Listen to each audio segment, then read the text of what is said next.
al-imanu bi annallaha ta'ala, beriman kepada Allah Ta'ala yang maha tinggi. Secara umum jemaah sekalian, selama ini kita fahami bahwa iman itu artinya percaya, mempercayai adanya Allah Subhanahu wa Ta'ala. Sementara secara istilah, iman itu adalah al-imanu huwa tasdiqum bil qalbi. Iman itu diyakini oleh hati. Wa iqrarum bil lisan, dan iman ini diungkapkan oleh lisan.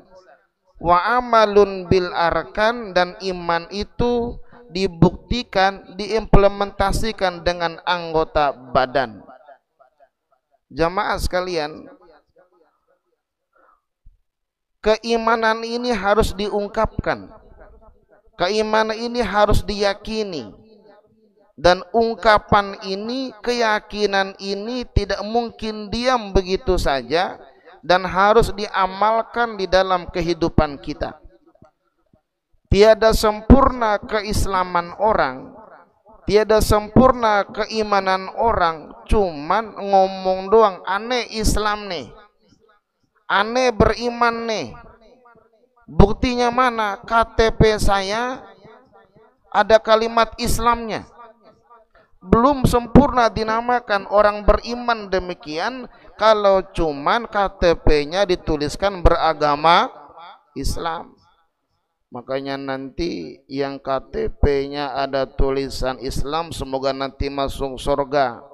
KTP-nya, orangnya yang nggak tahu, nanti aja urusannya.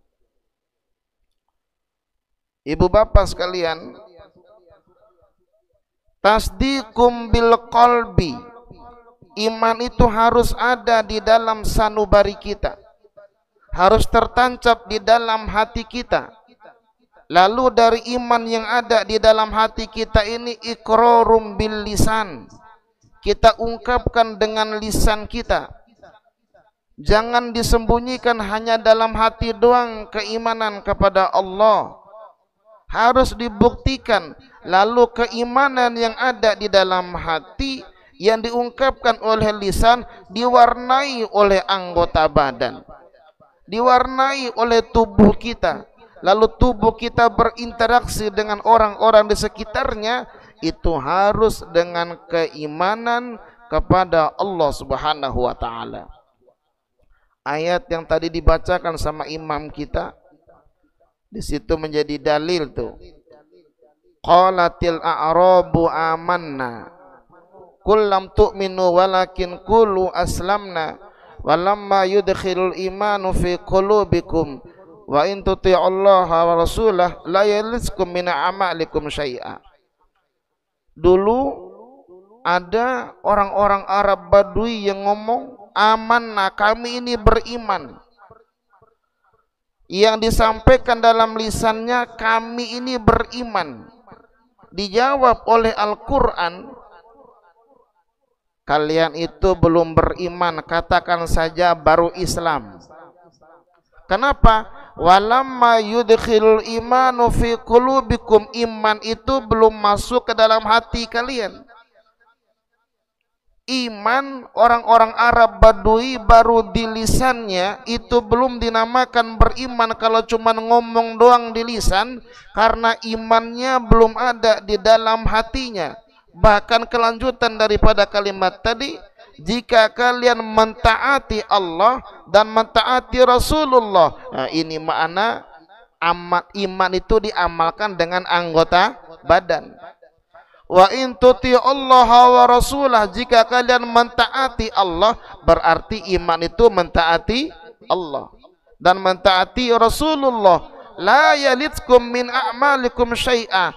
Kalau iman sudah ada di lisannya, kalau iman sudah ada di hatinya, dibuktikan dengan mentaati Allah, mentaati Rasulullah, sedikit pun tidak akan dihilangkan amalannya oleh Allah Subhanahu wa Ta'ala. Nah, ini makna iman yang digambarkan oleh Allah dan oleh para ulama lewat sabda daripada baginda Rasulullah sallallahu alaihi wasallam. Lalu bagaimana di dalam kitab ini tentang beriman kepada Allah Subhanahu wa taala? Cabang iman yang pertama, al-imanu bi anna Allah ta'ala wahidun, beriman kepada Allah Subhanahu wa taala yang Maha Esa. La syarikalah, tiada yang bersekutu dengan Allah, tiada yang bersyarikat dengan Allah, tiada menyekutukan Allah. Allah yang Maha Esa. Ini iman kita. Iman kita harus ada di dalam hati kita, Allah yang Maha Ahad, Allah yang Maha Esa. Iman kita harus ada di lisan kita, Allah yang Maha Ahad. Iman kita harus ada di anggota badan kita, Allah yang Maha Ahad. Itu yang kita baca, Qul huwallahu ahad, Allah yang Maha Esa. Bahkan jangankan lisan kita, jangankan hati kita, jangankan anggota tubuh kita, bangsa kita, negara Indonesia ini menyatakan ketuhanan yang Maha Esa. Itu Al-Quran itu, Pak. Qul huwallahu ahad, ilahukum ilahu wahid. Jadi Allah yang Maha Esa, Allah yang Maha Satu. Jangankan dituntut untuk orang-orang yang menyatakan dirinya beriman kepada Allah, yang harus ada di hatinya, yang harus ada di lisannya, yang harus diwarnai anggota tubuhnya. Negara kita NKRI ini negara ketuhanan yang Maha Esa. Ini luar biasa. Wahidun la syarikalah, tidak boleh menduakan Allah Subhanahu wa taala. Bagi orang yang beriman kepada Allah, la syarikalah, tidak boleh menduakan Allah. Ibu-ibu mau nggak diduakan sama suaminya, Bu? Bapak-bapak mau nggak diduakan sama istrinya? Kita bilang cinta sama suami kita, kita bilang cinta sama istri kita, cuma engkau seorang. Engkau seorang di hatiku, engkau seorang di lisanku, engkau seorang dalam perjuanganku. Tapi di lain kesempatan dia bermain mata, coba-coba ingin menduakan orang yang dikasihinya. Itu namanya syarik.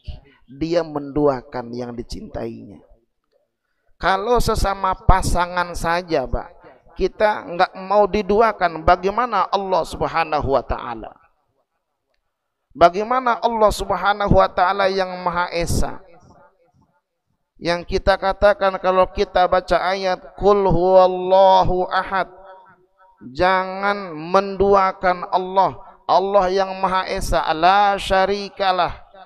Dan itu kita baca saat kita talbiyah, saat kita umrah, saat kita haji, kita menyatakan di hadapan Allah, di hadapan Ka'bah, la syarikalah, tiada menyekutukan engkau ya Rabb. Ini iman kita jamaah sekalian. Fardun la mithlalah, Allah yang Maha Satu, tiada yang serupa dengannya. Allah yang Ahad itu satu-satunya. La mithlalah, tiada yang serupa dengannya. Jangan menyerupakan Allah Subhanahu wa taala. Kalau tadi wahidun la syarikalah, Allah juga fardun la mithlalah, satu-satunya Allah Tuhan kita. Kita tidak boleh menyerupakan dengan yang lain Allah itu. Allah ya Allah, tidak boleh menyerupakan dengan manusia.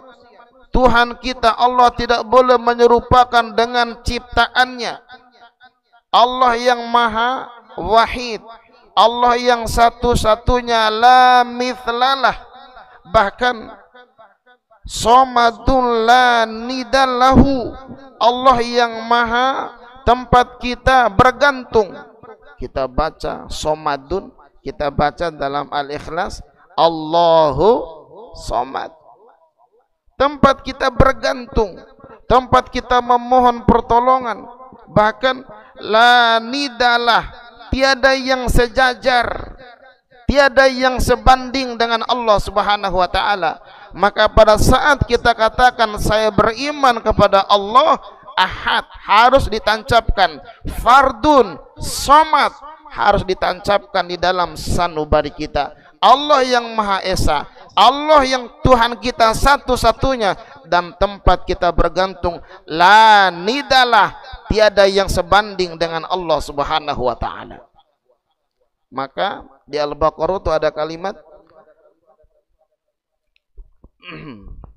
Ya ayyuhan nasu ubudu rabbakumul ladzi khalaqakum walladzina min qablikum la'allakum tattaqun alladzi ja'ala lakumul arda firasyan was samaa'a binaa'an wa anzala minas samaa'i maa'an fa akhraja bihi minats thamarati rizqan lakum fala taj'alu lillahi andadan wa antum ta'lamun. Lihat, fala taj'alu lillahi andada, janganlah kamu jadikan Allah itu andada, ada tandingan-tandingannya. Allahu Samad, Allah yang maha tempat kita bergantung tersebut, tempat kita meminta, enggak ada tandingannya lagi.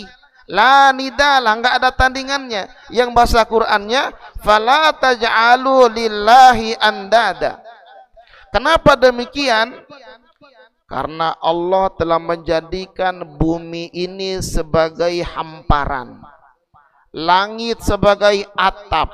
Dari langit Allah turunkan hujan, rezeki buat kalian, rezeki buat orang-orang yang beribadah kepada Allah. Maka kalau Allah yang menjadikan bumi sebagai hamparan, sebagai lantai kita, langit sebagai atap, kayak lagu Roma itu ya, bumi sebagai lantainya, langit sebagai atapnya, sisa orang yang aku makan. Ada lagu Oma begitu tuh, dari Quran juga itu, jangan-jangan ya. Rezeki dari Allah, maka fala taj'alu lillahi andada. Jangan mencari Tuhan, jangan jadikan Allah ada tandingan-tandingan yang lain. Maka ahad, maka fardun, maka somad, itulah orang yang beriman kepada Allah Subhanahu wa taala. Dan masa iya sih Allah yang menjadikan bumi sebagai hamparan, langit sebagai atap, Allah turunkan hujan, Allah ngasih rezeki, masa masih menuhankan yang lain? Masa masih beribadah kepada selain Allah? Masa masih tidak mau berterima kasih kepada Allah? Bahkan rizqa, ada rezeki dari Allah. Ini kita mampir sebentar Pak.